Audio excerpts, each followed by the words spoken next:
నమస్తే వకీల్ సాబ్ గారు. నమస్తే మేడం. ఎలా ఉన్నారు? బాగున్నాను.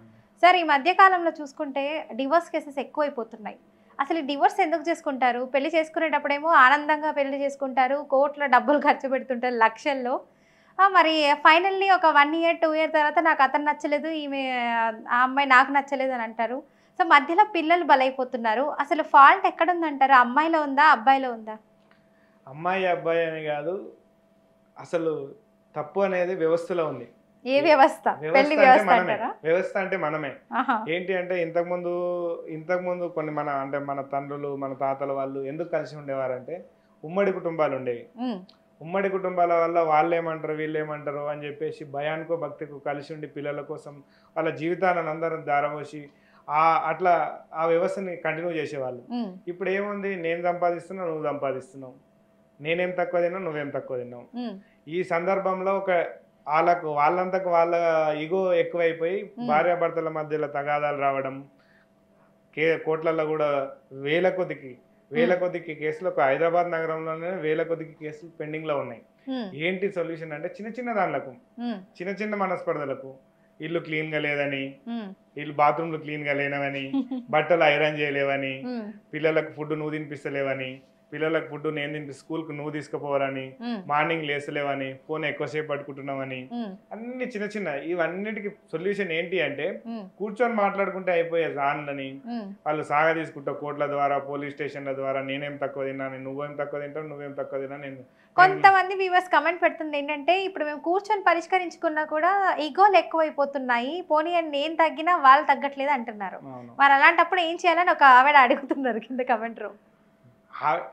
జనరల్ గా వాళ్ళు ఒకరు తగ్గినా ఒకరు తగ్గకపోయినా అంటే ఇప్పుడు కలిసి ఉండడంలో కూడా కొన్ని కలిసి ఉన్నప్పుడు కూడా వాళ్ళ హరాస్మెంట్ అంటే ఏ రకమైన సందర్భాల్లో విడిపోవాలి అంటే ఒకరు ఏంటి అంటే కుటుంబాన్ని సరిగా చూసుకోవట్లేదు, తాగి మద్యానికి బానిస ఇల్లుని చెడగొడతా ఉన్నాడు, ఇబ్బందులకు గురి చేస్తా ఉన్నాడు, నన్ను సరిగా చూసుకోవట్లేదు, పిల్లల్ని సరిగా చూసుకోవట్లేదు, అసలు ఏం మోరల్స్ లేకుండా ఇబ్బందులకు మమ్మల్ని రోడ్డు మీదకి ఈడుస్తా ఉన్నాడు, మమ్మల్ని సరిగా చూసుకోలేని సందర్భంలో మేము ఇక్కడ నుంచి విడిపోతే మేము హ్యాపీగా ఉంటాం, ఆయన వల్ల మాకు రక్షణ లేదు అనే సందర్భాలలో కలిసి ఉండడం కంటే విడిపోవడమే ఉత్తమం అని చెప్తాం మనం. ఎందుకంటే మనమేం చెప్పాము, వాళ్ళు డిసైడ్ అయ్యి వచ్చిన దాన్ని మాత్రమే మీకు ఏదైతే ఇష్టం ఉంది. ఒకరికి ఇష్టం ఉంటుంది, ఒకరికి ఇష్టం ఉండదండి. ఒకరికి ఇష్టం ఉంది అన్నప్పుడు ఒకరికి ఇష్టం లేదన్నప్పుడు కూర్చొని మాట్లాడుకుంటే సమస్య పరిష్కారం కావచ్చు. ఒక సిట్టింగ్ లో పరిష్కారం కాకపోయినా ఇంకో సిట్టింగ్ లో పరిష్కారం అయితే. కొంతమంది పంతానికి పోయి కూడా అవసరం లేదని చెప్పి వదిలేసుకుంటూ ఉంటారు. వాళ్ళకు పంతానికి పోయే ఆప్షన్స్ అంటే ఇప్పుడు బయట బతకగలుగుతా నువ్వేంది నాకు అని చెప్పేది భర్త అలాగే చూసుకుంటున్నాడు, భార్య అలాగే చూసుకుంటాడు. వీళ్ళు రేపు పొద్దున వృద్ధాప్యం అంటే ముసలితనం వచ్చిన తర్వాత ఒకరికొకరు తోడు కావాలి కదా. ఇప్పుడు తోడు కావాలనుకున్నప్పుడు ఎట్లా అనిపిస్తుంది, వాళ్ళకు తోడు పిల్లలు పుట్టింటారు, అనాథలు అయింటారు పిల్లలు, తల్లి అటుపోయి తండ్రి అటుపోతే వాళ్ళ మైండ్ సెట్ లో ఏమన్నా ఉంటుంది చిన్నతనం నుంచి వాళ్ళ మైండ్ లో ఏ ఆలోచనలు వస్తాయి, ఎవరు లేరని ఆలోచన వస్తాయి. తండ్రి ప్రేమ తల్లి ప్రేమ అంటే రేపు పొద్దుగాల భవిష్యత్ తరాలు కూడా ఆ ఆలోచన మీద వెళ్ళిపోతుంది. అంతేకాకుండా మధ్యలో మనము ఇది ఇట్లా జరిగింది, ఆ ఫాదర్ ఒక దగ్గర మదర్ ఒక దగ్గర ఆ కోర్టులలో కేసులు వేసుకొని పిల్లల్ని కోర్టులకు తీసుకురావడం, వాళ్ళని చూడడం కోసం కోర్టులలో పిటిషన్లు వేసుకోవడం, ఆదివారం రోజు నా దగ్గర ఉండాలి, సోమవారం రోజు నీ దగ్గర ఉండాలని చెప్పేసి డైవర్స్ పిటిషన్లలో సేమ్ ఇదే జరుగుతూ ఉన్నది. ఒకటే ఈగో ప్రాబ్లం వల్ల వాళ్ళ ఒత్తిడిల వల్ల కొంతమంది చూసుకోకపోవడం వల్ల, కొంతమంది బానిసలు కావడం వల్ల, బానిసలు కూడా అవుతా ఉంటారు కదా. ఇంకొంతమంది కట్నం తీసుకురావట్లేదు అని చెప్పి ఆల్రెడీ కట్నం ఇచ్చినా కూడా ఇంకా నువ్వు కట్నం తీసుకురాలేదని హెరాస్మెంట్ చేస్తున్నారు. కానీ ఈవిడ వదిలేయాలనుకున్నా అతను వదలడు. 100% అట్లాంటి వాళ్ళు కూడా ఉన్నారు. ఏంటి అంటే మగవాళ్ళలో ఆణిముత్యాలు ఉన్నారు, ఆడవాళ్ళలో ఆణిముత్యాలు లేరు. కానీ ఇక్కడ ఆణిముత్యాలు ఉన్నారు. అమ్మాయిల్ని కూడా మీరు దూషిస్తున్నారా? అమ్మాయిల్ని ఇక్కడ దూషించట్లేదు, అబ్బాయిలే గొప్ప అంటున్నారు. అమ్మాయిలు కూడా అమ్మాయిలు గొప్ప అని ఎక్కడ కూడా చెప్పట్లేదు. అంటే ఆణిముత్యాలు అమ్మాయిలు కాదు, అబ్బాయిలే ఆణిముత్యాలు అంటున్నారు. ఆ టాపిక్ ని మీరు ఎక్కడికో తీసుకెళ్తున్నారు.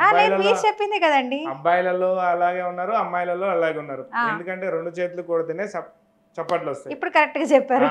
2 చేతులు కొడితేనే చప్పట్లు వస్తాయి. అట్లాంటప్పుడు అబ్బాయిలు ఎక్కువ అని అమ్మాయిలు తక్కువ అని ఆ రోజులలో ఉంది. అయితే తప్పు ఇద్దరు వైపులా ఉంటుంది అంటారు. 100% ఇద్దరు వైపు తప్పు ఉంటది, ఇద్దరు వైపు తప్పు ఉంటది. కానీ గొడవ స్టార్ట్ చేసేది ఎవరు? అబ్బాయిలే కదండి. మరి అంటే మీరు అమ్మాయి కాబట్టి చెప్తా అలా ఉన్నారు చెప్పట్లేదు. స్టార్ట్ అయ్యేది అక్కడి నుంచి. నువ్వు వాళ్ళతో మాట్లాడకూడదు, నువ్వు ఇది చేయకూడదు, అది చేయకూడదు.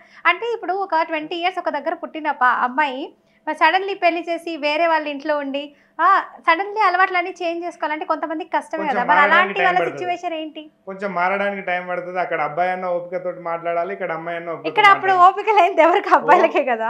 ఓపిక లేకపోతే సముదాయించి చెప్పాలా, అమ్మాయి అన్న చెప్పాలి, నేను ఇట్లా ఉన్నానండి, నేను మారుతాను, నేను అట్లాంటిది కాదు, సో అండ్ సో నాకు చెప్పాలి. ఈయన కూడా చెప్పుకోవాలి, అట్లా కాదు, సమాజం ఇలా ఉంది ఇలా ఉందని ఈయన చెప్పుకోవాలా. ఇద్దరు కూర్చొని సమస్యను పరిష్కారం చేసుకుంటే అవుతుంది. ఈగోలకు వస్తే వాళ్ళ తల్లిదండ్రులు కూర్చుంటారు, వీళ్ళ తల్లిదండ్రులు కూర్చుంటారు, వాళ్ళు కలవరు వీళ్ళు కలవరు. ఆ పక్కల వాళ్ళు వచ్చిన వాళ్ళు ఏం చేస్తారు, కలిపే కన్నా విడగొట్టడానికి ఆలోచన ఎక్కువ చేస్తుంటారు వచ్చిన వాళ్ళు. ఎందుకు అంటే అబ్బాయి తరపున వాళ్ళు నువ్వు తగ్గకూడదు, మనం అబ్బాయి తరపున వాళ్ళే తగ్గాలని వీళ్ళు అంటారు, మనకేం తక్కువ అని వీళ్ళు అంటారు. తర్వాత సఫర్ అయ్యేది వాళ్ళ తల్లిదండ్రులు వీళ్ళ తల్లిదండ్రులు. ఆ తల్లిదండ్రులు సఫర్ అవుతారు. వచ్చిన వాళ్ళు ఇవాళ ఒకసారి వస్తారు, 2 సార్లు వస్తారు, 3 సార్లు వస్తారు, 4సారికి ఎవరు వస్తారండి? ఎప్పటికీ వీళ్ళది ఇదే ఉంటది. సఫర్ అయ్యేది వాళ్ళ తల్లిదండ్రులు వీళ్ళు. తండ్రి బాధ తల్లి బాధ అనేది వాళ్ళ పిల్లలు ఇండ్లలో ఖాళీగా తిరుగుతున్నప్పుడు, ఒంటరిగా పెళ్లి చేసుకొని కూడా ఒంటరి జీవితాన్ని అనుభవిస్తున్నప్పుడు వచ్చే బాధ కంటే ఇంకా వేరే రకమైన బాధ ఎవరిది లేదు తల్లిదండ్రులకు. ఆ బాధను వాళ్ళు ఓర్చుకొని దిగమింగుకొని కూర్చొని అట్లా కాదు బిడ్డ ఇట్లా అని చెప్పుకొని సముదాయించుకొని సెట్ చేసుకున్న తండ్రిదండ్రులు మాట విన్న వాళ్ళు బాగుపడ్డారు. లేదు అనుకున్న వాళ్ళు ఇట్లా ఇబ్బంది పడతా ఉన్నారు. తల్లిదండ్రులు కూడా ఒంటరి జీవితాలు చాలా మంది అనుభవిస్తూ ఉన్నారు. ఎందుకంటే ఒంటరిగా ఉన్నప్పుడు వాళ్ళు ఒంటరిగా ఉండడానికి డిప్రెషన్లోకి వెళ్ళిపోతారు.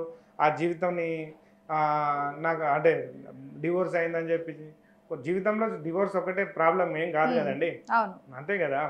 మార్చుకోవాలనుకున్నప్పుడు నీ జీవితాన్ని నువ్వే మార్చుకోవచ్చు, కూర్చొని మార్చుకోవచ్చు, సెట్ చేసుకొని మార్చుకోవచ్చు. ఇప్పుడు కొంతమంది నిజంగా అంటే అమ్మాయిలు కూడా హస్బెండ్ వల్ల ప్రాబ్లం ఫేస్ చేస్తున్నారు, అబ్బాయిలు కూడా అమ్మాయిల వల్ల ప్రాబ్లం ఫేస్ చేస్తున్నారు. మరి అలాంటి వాళ్ళకి ఎలాగా సొల్యూషన్? ఒకటే సొల్యూషన్, అమ్మాయి మాట్లాడేటప్పుడు అబ్బాయి ఒక 2 నిమిషాలు ఏం మాట్లాడకుండా తర్వాత ఒక 5 నిమిషాల తర్వాత వచ్చి మాట్లాడితే సద్దుమనుతుంది.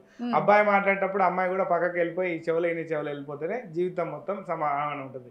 ఎందుకంటే ఓపికతోటి ఒక 5 నిమిషాలు ఏముంది మాట్లాడిన తర్వాత మాటకు మాట మాట్లాడడం వల్ల వాగ్వివాదం పెరుగుతుంది. ఇప్పుడు ఇలాంటి ఇంత కామన్ సెన్స్ కొంతమందికి ఉండట్లేదండి, అందుకే డివోర్స్ వరకు వస్తున్నారంట. అందుకే డివోర్స్ల వరకు వస్తున్నారు కదా. అరే అది కోర్టులకు వచ్చి చూస్తే మేము చూసే కేసులలో చాలా సిల్లీ కేసులు. ఎందుకంటే టూత్ పేస్ట్ ఉంది కదండి, వెనక నుంచి ప్రెస్ చేయలేడు అని చెప్పి డివోర్స్ వచ్చింది. నీకు ఎంతనా వస్తుంది? టూత్ పేస్ట్ మధ్యలో నొక్కిండి అని చెప్పేసి డివోర్స్. నేను ప్రతిసారి చెప్తా ఉన్నా, నువ్వు వెనక నుంచి నొక్కట్లేదు, ముందర నుంచి నొక్కుతున్నావు, ఇట్లా తీస్తే సేవ్ అవుతుంది. ఆమె ఒపీనియన్. అది ప్రాబ్లం అనిపిస్తుందా మీకు? ఇల్లు క్లీన్ చేసుకోకపోవడం ప్రాబ్లం అనిపిస్తుందా? తను చేయకపోతే తినని చేసుకోవాలంటారా? అంటే ప్రతిసారి ఎందుకు అనేటువంటి ఘర్షణ వచ్చేది. అదే ఘర్షణ వస్తుంది. మనం తగ్గితే అవతల వాళ్ళు తగ్గుతారు, మనం తగ్గకపోతే అవతల వాళ్ళు తగ్గరు. అబ్బాయి అయితే ఏం కొమ్ములు ఉండవు, అమ్మాయి అయితే ఏం కొమ్ములు లేకుండా ఉండవు. ఇప్పుడు ఈ జీవితంలో అందరు సమానం. ఎందుకంటే ఇప్పుడు దేశంలో మోడర్న్ యుగం అంటారా? అంతే, మోడర్న్ యుగం. ఇప్పుడు దేంట్లో అర్ధరాత్రి అమ్మాయి రోడ్డు పై నడుచుకుంటే ఉద్యోగాలు చేస్తుంది. ఎక్కడండి భద్రత? ఎక్కడ భద్రత? 100కో 1 అక్కడక్కడ చిల్లర వ్యవహారాలు జరుగుతూ ఉంటాయి. ఈ చట్టాలు మనం ఇన్నిసార్లు రాజ్యాంగాన్ని మార్చి చట్టాలని అనుగుణంగా చూసుకొని మహిళలకు పటిష్టమైన చట్టాలు కూడా తీసుకొచ్చింది.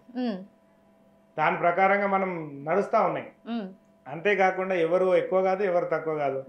దేంట్లో అయినా రిజర్వేషన్ 50% అయింది కదండి. ఇంకా దాంట్లో ఏముంటది? అయితే ఎలాంటి ప్రాబ్లం లేదు, ఇద్దరు కాంప్రమైజ్ అయితేనే బెటర్ అంటారా? 5 నిమిషాలు వాళ్ళు తిడుతున్నప్పుడు వీళ్ళు సైలెంట్ ఉండాలి, వీళ్ళు తిడుతున్నప్పుడు వాళ్ళు సైలెంట్ ఉండాలి. ఆ జీవితం సుఖాంతం ఉంటది. మొత్తానికి కాంప్రమైజ్ అంటారు. కాంప్రమైజ్ జీవితం అనేది కాంప్రమైజ్. చేసుకునేటప్పుడు పెళ్లి చేసుకోవద్దు, చేసుకోకపోతే అయిపోతుంది కదా.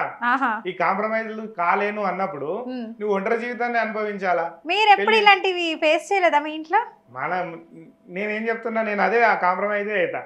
మీరు ఏం చెప్తే మాట్లాడిండ్రు అనుకోండి, అవతల మాట్లాడితే నేను సైలెంట్ అవుతా, వాళ్ళు మాట్లాడితే వాళ్ళు సైలెంట్ అవుతారు. ఒకరికొకరు జీవితంలో కాంప్రమైజ్ అవుతుంటేనే జీవితం సుఖంగా ఉంటుంది. సో చూసారు కదండి, మరి అడ్వకేట్ గారు చెప్పినట్టు అవతల పర్సన్ ఏదైనా మాట్లాడుతున్నప్పుడు సైలెంట్ ఉండి అంతే, మీరు కరెక్ట్ అని అంటే ఎలాంటి గొడవలు ఉండవు అంటున్నారు. సో ఇంకా మీరు ఎవరైనా ఇలాంటి సమస్యలతో బాధపడుతూ డివోర్స్ గురించి ఆలోచిస్తున్నట్లయితే సో కింద కామెంట్ రూపంలో తెలియజేయండి. ఆ క్వశ్చన్స్ అన్ని చూసుకొని ఆ క్వశ్చన్స్ బేస్ చేసుకొని నెక్స్ట్ ఎపిసోడ్లో సార్ నా క్వశ్చన్స్ అన్ని అడగడం అయితే జరుగుతుందండి. లేదు మేము లాయర్ గారితోనే మాట్లాడాలి తేల్చుకోవాలనుకున్న వాళ్ళు వెంటనే కింద స్క్రోల్ అవుతున్న నెంబర్కి కాల్ చేయండి, సార్తో మాట్లాడచ్చు, పూర్తి ఇన్ఫర్మేషన్ తీసుకోవచ్చు. థ్యాంక్ యూ అండి. నమస్తే.